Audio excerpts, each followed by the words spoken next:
All right, so we're going to wrap up 6-1 here today. And look at this example 5. And this one's got kind of a lot going on. We're kind of approach it from a few directions. So it says, a museum purchased a painting and a sculpture in the same year. So you get the painting, you get the sculpture. The changing values are modeled as shown. Find the average rate of change of the value of each artwork over the 5-year period. Which artwork's value is increasing more quickly? So we have the sculpture, in which we have an equation for. Then we have this painting, in which we have a graph showing its growth. So when they want us to find the average rate of change over the 5-year period, this one's going to be pretty easy because we got the data right here. So remember, rate of change is change in y over change in x. So my y values go from 64.4 minus 40, and my x value is 5 minus 0. So what's that? 24.4 over 5. And we can divide that. And average rate of change of 4.88. So that would be thousands of dollars per year. So we'll just put dollar per year. Remembering that that's in $1,000 per year. Okay.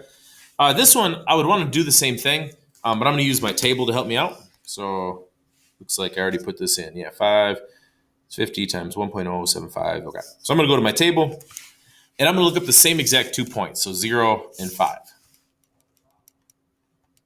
So 0 we would know is at 50. I'm going to just jot these down here, I think. So 0, 50, and then 5 is at, let's call that 71.78. All right, so now we can do the same idea of the change in y over change in x, get the rate of change. So 71.78 minus 50 over 5 minus 0. So 21.78 over 5. And obviously, this is going to be a little bit less of a number here. So 21.78 over 5 is $4.36 thousand per year. So those are our two values. So what we figure out here is that this one did have a higher average rate of change per year. And since this is exponential, and this has an exponential type curve to it, we can make the assumption that this one is going to maintain and keep that value. So that answers the question as far as what's going on here. So now it says, in example 5, will the value of the painting ever surpass the value of the sculpture according to the models? Because originally, this one's worth $50,000, and this one's worth $40,000. But since this one does have a faster increase, we do think that at some point, this one will overtake this one. The tough part is when is that going to happen? Because we kind of need an equation for this to really know. So, good luck. Sorry, not good luck. You're in luck. You can find an equation for this.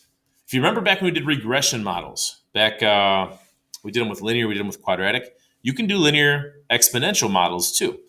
So I'm going to show it to you and give you the way you can do it in the calculator. So if we went to do stat and you went to edit and you put in the two coordinates, 0, 40 and 564.4. So 0, 40 and 564.4. You put them in your stat, in your lists here. And then if we press stat again, we go over to calc. Now you probably remember we've used one-var stats before to get like mean, median, mode, that kind of stuff. We've used linreg and quadreg to get those lines of best fit. If you keep going, you'll notice there's like cubic, there's quartic, there's linear, there's all these ones that we've like other functions we've learned of. There's also exponential regression. So we're assuming this is an exponential growth. So if we say, hey, let's do an exponential regression of those points, it's actually going to give me an equation that models this. So I'm going to jot this down. So this would be y equals a value of 40, which is perfect. That's what we thought it was worth. The interest amount or the increase amount, 1.09. I'll just put the 9s there. And then to the x. So I can actually, now I've got an equation here that models this. I've got this equation. I can compare the two and look for when they overtake each other. So back to my y equals. I've already got this one in. Let's go ahead and put this one in. And again, it's a little rounded, so it's not 100% accurate, but it's pretty accurate. And so now I can go to the tables and see, obviously this one starts ahead because 50 to 40.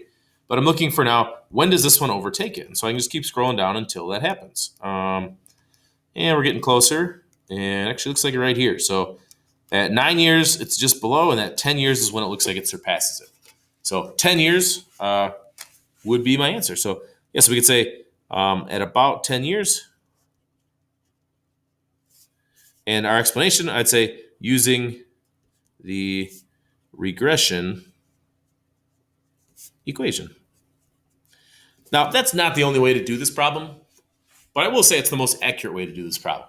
You could have probably estimated, you could kind of continue this out and you could kind of keep going, or you could do this average rate of change and try to extrapolate it out. But this equation here, compared to this, is an extremely accurate way to get the answer to this question. So again, definitely not the only route you could go, but I do think it's the best route. And as far as that regression type stuff goes, no, you're not gonna have to do it on like the quiz, the test, whatever. I'm just sort of showing it to you that all those regressions are in there. So if you ever have data and you wanna fit a model to it, you can do that. Now the key is you gotta know what it would be. Now, if you thought it was cubic, you'd wanna pick cubic, or if you thought it was quartic or whatever. But in this case, basically, since that one's exponential, we expect this one to also be exponential. We can follow the same sort of thing. So pretty cool thing in here is all these different types of equations. All right, the last stuff on here, just a little recap. You've got exponential growth versus decay. Remember, growth obviously is increasing, decay is decreasing.